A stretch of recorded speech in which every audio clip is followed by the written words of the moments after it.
La fase en la que ya hemos acabado de trabajar con el cable y lo tenemos que recoger también tiene peculiaridades. Muchas de ellas dependen del ángulo de desviación del cable.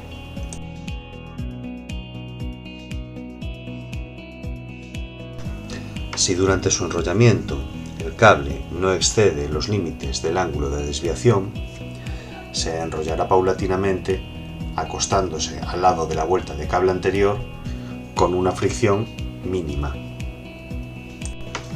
Que el cable no salga de esos límites de ángulo de desviación dependerá de la distancia en la que se encuentre la polea o a la que nosotros estemos haciendo presión con un objeto o con la propia mano. La distancia a la que tenemos que poner la polea o hacer la resistencia con la mano vendrá determinada por el ancho del tambor del cabestrante, es decir, por el ancho del winche.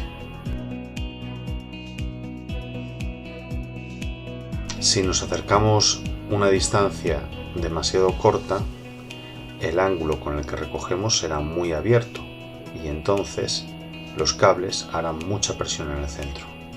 Sin embargo, si nos alejamos más del límite que tenemos que hacer presión o poner la polea, el ángulo entonces será muy cerrado y en ese momento podrán las vueltas del cable pisarse unas encima de otras, sobre todo en los extremos del winche, donde puede incluso haber un pequeño chispazo.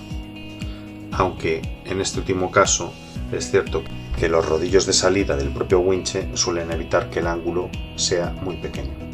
Es por eso que la distancia que tenemos que tener especial cuidado a la hora de enrollar finalmente el winche después de trabajar es la distancia corta.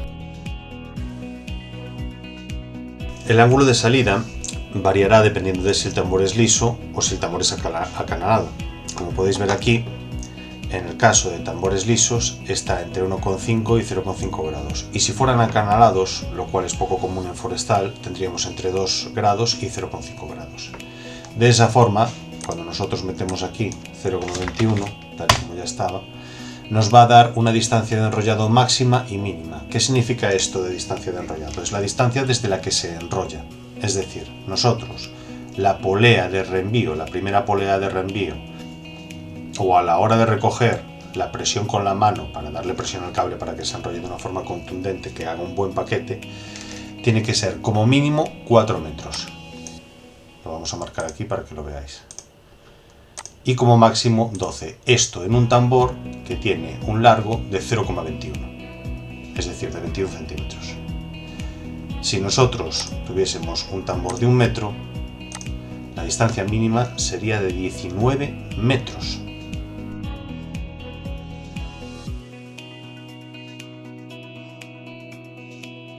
El adujador es un complemento de los cabestrantes que nos permite enrollar ordenadamente el cable. Cuando tenemos adujador, no necesitamos guardar estas distancias al cabestrante para mantener la presión y que, respetando el ángulo de desviación del cable, consiga enrollarlo correctamente. Cuando nosotros tenemos un cabestrante con adujador, no necesitamos ninguna de estas cosas. En un principio, nos puede dar la impresión que los cabestrantes que tienen adujador son cabestrantes muy grandes, propios de barcos pesqueros o de industrias.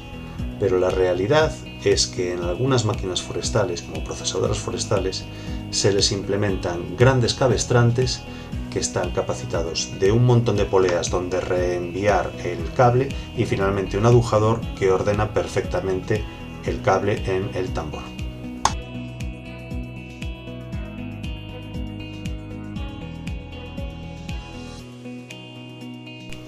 Pero lo más probable es que en la situación en la que nos encontremos ante un cabestrante de tractor o de autocargador o de procesadora forestal sea un cabestrante convencional sin ningún tipo de adujador. En ese caso, el primer dato que tendremos que conocer es el largo del winche o cabestrante. Una vez conocida el largo del winche o cabestrante, sabremos a qué distancia se tiene que localizar el operario que retenga con las manos el cable, siempre en perpendicular al largo del winche. De esa forma conseguiremos que el cable se enrolle correctamente, porque estará respetando siempre el ángulo de desviación. En este caso, la fórmula para un tambor liso de 21 centímetros de largo nos da que tenemos que colocarnos por encima de los 4 metros. El límite superior serían 12. Vamos a dejarlo en 5 metros para asegurar y comenzamos el proceso de recoger el cable.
Una vez que el conector del cable haya llegado a nuestras manos mientras lo recogemos, acompañaremos en los últimos metros de bobinado del winche al cable en un ángulo que le permita continuar el enrollado de la forma adecuada.